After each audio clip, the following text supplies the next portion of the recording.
안녕하세요. 부산부동산 스타디입니다. 7월 29일 1일 브리핑 해보도록 하겠습니다. 제가 휴가를 맞이해서 실시간 라이브 방송을 켜려고 했는데 라이브 방송을 딱 하는 순간 이게 신청을 다시 해야 되더라고요. 그래서 24시간 후에 라이브 방송이 가능하다고 해서 오늘은 접습니다.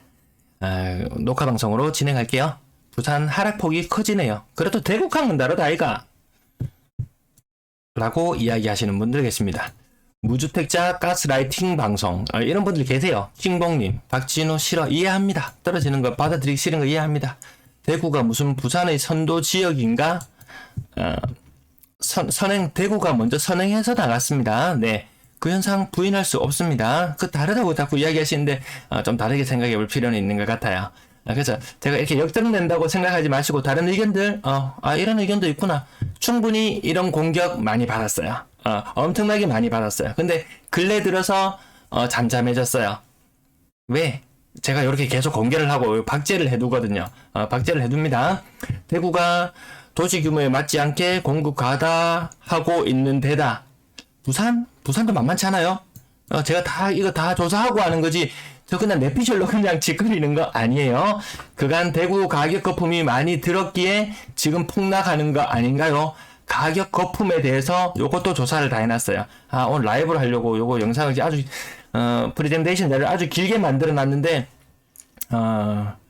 조금 아쉽습니다. 녹화 방송 아니면 가급적 내일 라이브를 한번 내일이 토요일인가요? 라이브를 한번 진행해 보도록 할게요. 가격 거품에 대해서 이야기하는데 대구 사람과 부산 사람의 차이는 상당합니다.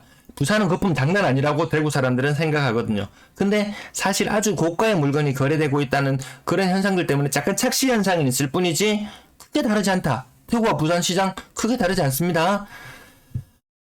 지금 폭락하고 있는 거 맞습니다. 부산도 똑같이 따라가고 있는 것도 맞습니다. 인구 대비 요게 포인트입니다. 요게 인구 대비 신규 아파트 공급량 분석해보고 단정하길 바래요. 분석 다 했습니다. 다 해봤습니다. 근데 이런 걸 이렇게 비난만 하지 말고 자기가 근거를 들고 와서 우리는 이런 공급량이고 너희는 이런 공급량이기 때문에 대구가 안 돼 라고 이야기를 하시면은 아마 대구 사람들이 납득하기는 더 쉬울 거예요. 근데 무조건 이렇게 자료를 분석하고 만들어내고 이거 쉬운 일 아니거든요. 눈 빠지게 보고 있어요. 저도 목소리는 이렇지만 벌써 노안이 오고 40대 중반이에요. 네. 눈알 빠지게 분석합니다. 근데 이렇게 무조건 공부해라, 공부도 해라. 이거 뭐 부동산이 뭐 공부한다고 되나요? 안 되잖아요. 대부분 맞습니다. 부산은 분명히 다른 시장임을 분석해 보시길 바랍니다. 분석이 다르겠죠. 차이는 있겠죠. 근데 그러면 왜 지금 전국적으로 서울은 그렇게 낙폭이 큰가요? 부산이 서울보다 더 우월해서 그런가요? 뭐 이런 생각도 해볼 수 있고요. 여러 가지 생각들 해볼 수 있을 것 같습니다. 박재민님 요것도 한 가지고 와봤어요. 부동산에 가격이 있나요? 아마 이분이 대구에 사셨던 분 같은 느낌이 들어요. 현재 부산에 살고 계신지는 모르겠어요. 어쨌든 이 사람은 2억 1천에 구입해서 들어갔는데 몇 달 뒤에 1억 4천에 입주했는 사람도 있답니다. 이때 대구 아파트 한창 심할 때 2008년, 9년, 10년 막 그 무렵에 30% 할인 분양 막 때리고 막 이렇게 막 할 때였습니다. 사실 30%보다 더 많이 할인한 가격에 들어간 사람들도 있습니다.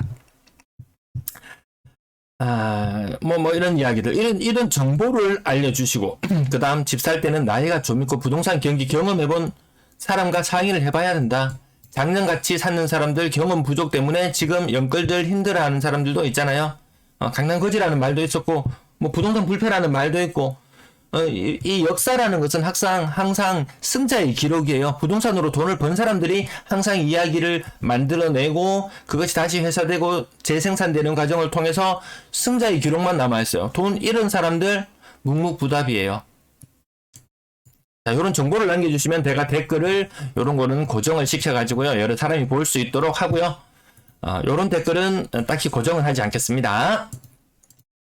자, 인구 1000만. 자, 인구 대비 비교해 봤냐? 인구 대비 비교해 봤어요. 그래서 대구와, 인천, 부산 지역까지 이렇게 여러 지역들 연도별로 나와 있어요. 여기 밑에 17년도, 18년도, 19년도, 20년도, 21년도, 22년도, 23년도. 이렇게 나와 있는데요. 대구는 입주 물량이 많을 때도 있고, 적을 때도 있었고, 좀 부침이 있었어요. 근데 부산은 정말 꾸준히 많았어요. 꾸준히. 지금 역대급 입주 물량으로 실험하는 곳이 어딘가요? 인천이에요, 인천.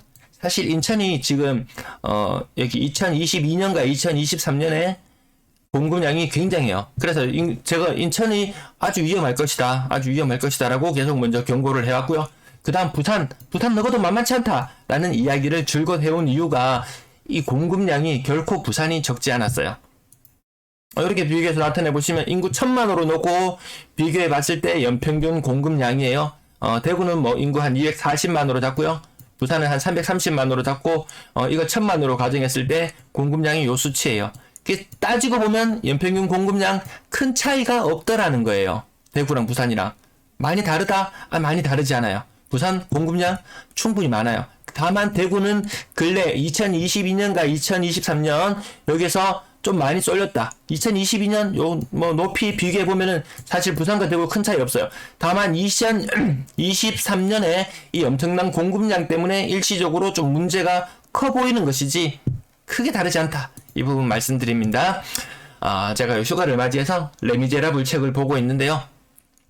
여기에 이 책은 정말 민음사에서 나온 5권짜리인데 다양한 인간 군상에 대한 이 정의가 내려져 있어요. 아주 신랄하게 나와 있는데 그 중에 하나 제가 체크해놨다가 알려드립니다. 어떤 성격의 사람들은 한쪽을 미워하지 않고서는 다른 쪽을 사랑할 수가 없다. 이 사람들은 부동산 상승을 사랑하는 사람들. 저같이 이렇게 하락을 이야기하는 사람. 지금 하락이 더 많은 비중을 차지하고 있어요. 10건 중에 8건은 하락 거래예요. 하락을 이야기하는 사람을 미워하지 않고서는 못 베기는 거예요. 정말 잘 써진 책이구나. 이런 느낌을 가집니다.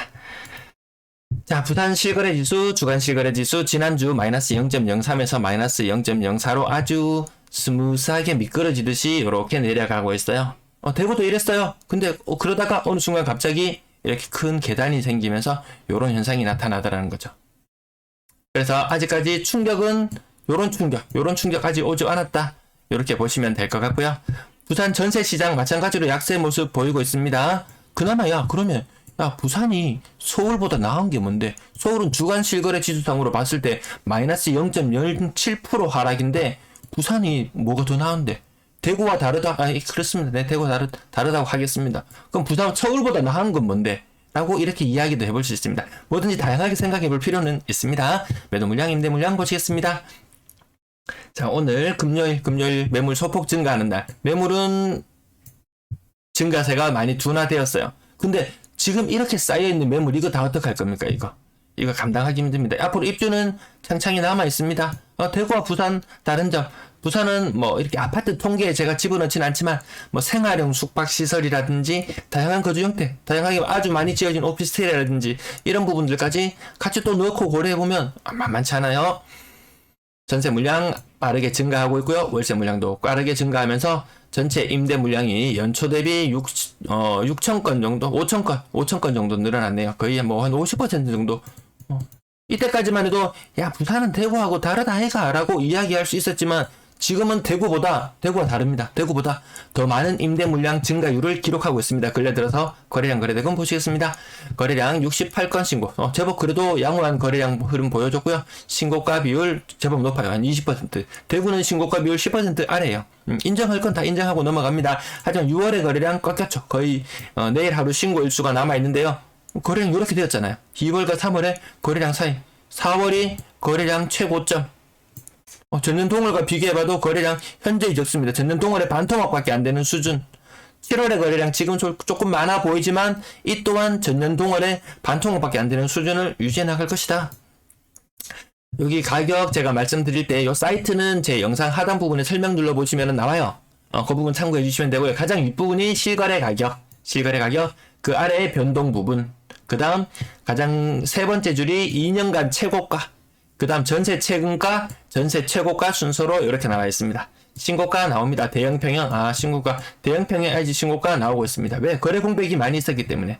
자, 그 다음 국민평형들 보시면은 한 10% 하락, 이거는, 대형 롯데캐슬 레전드 1단지는 한 20% 하락, 대림 아파트, 요거는 가격이 몇 %인가요? 20% 이상 하락, 요 숫자들 비교해 보시면 되고요. 가격, 낮은 가격으로 내려가면은, 가장 높았던 전세 가격과, 그리고 가장 최근의 매매 가격, 요런 것들도 비교해 보시면은 또 참고가 될 것 같습니다. 또 상승했네.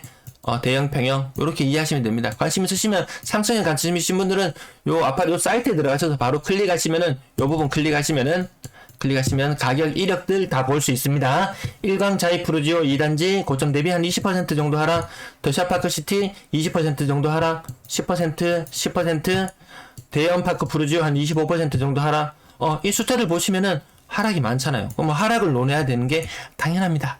그러면 이 가운데서 어떻게 기회를 잡을 것인가, 나는 어느 정도 가격이 하락했는 물건을 살 것인가, 이런 것들에 대해서 고민을 해보는 시간을 가지는 것이 더 유익하지 않을까 생각해 봅니다.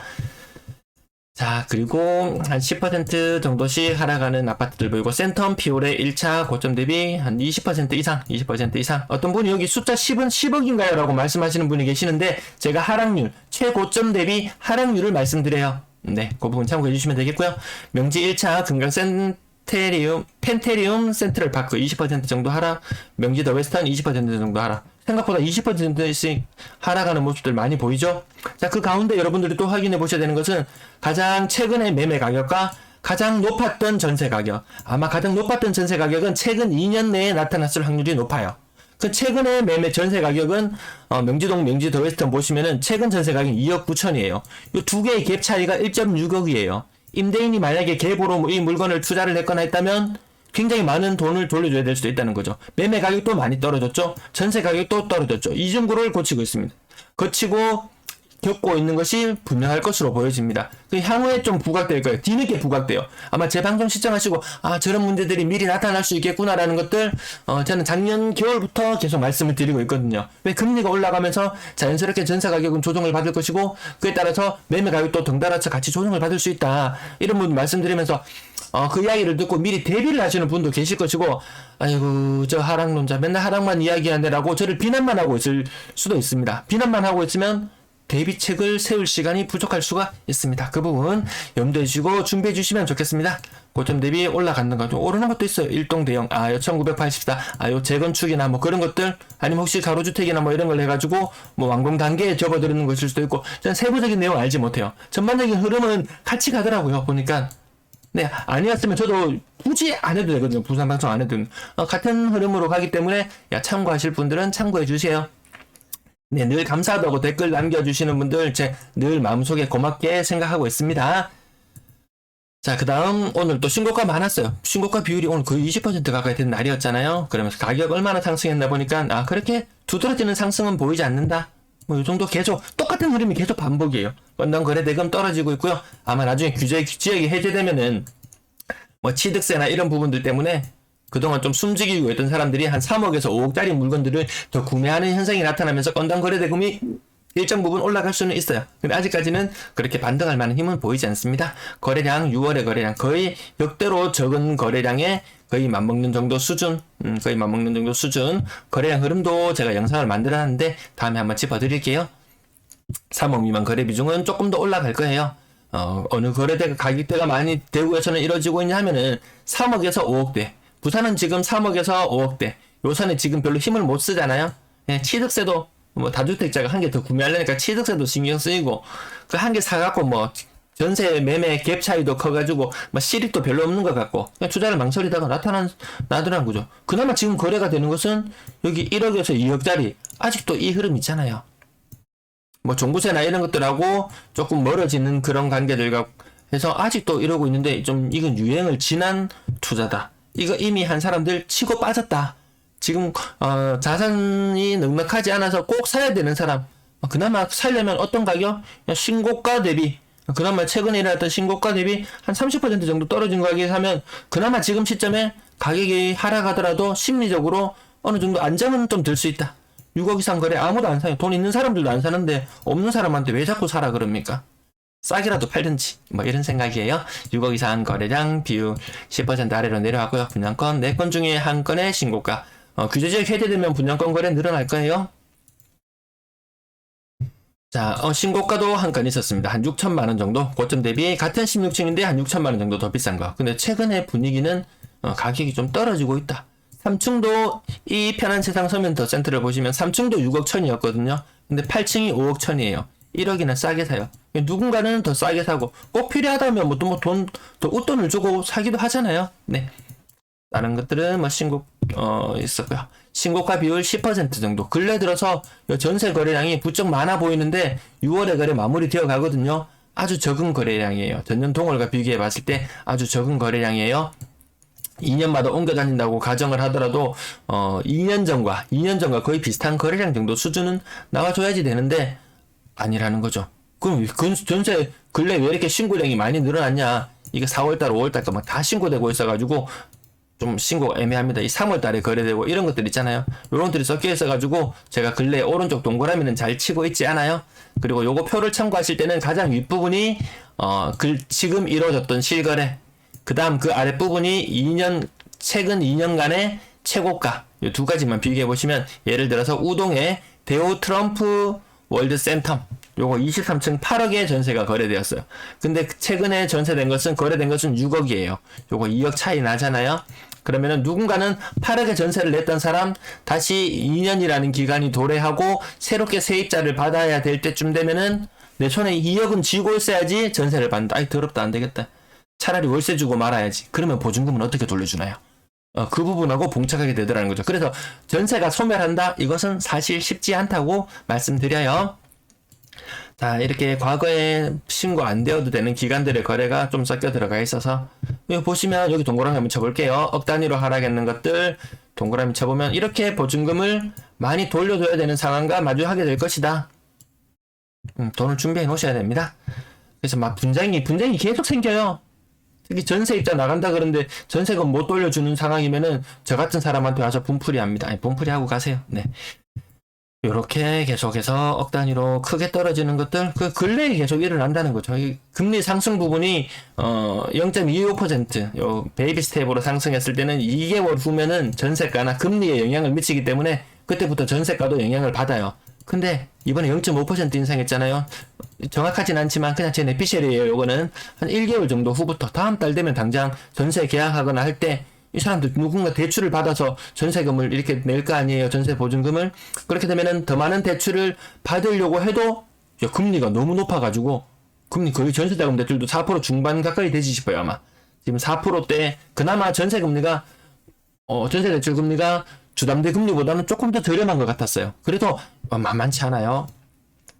전세 사라지지 않는다는 것, 전세 거래량이 근래 들어서 줄어들고 있다는 것, 3억 미만의 거래 비중은 70% 정도 유지하고 있고 4억 이상 거래량은 한 10% 정도 수준 유지하고 있고요.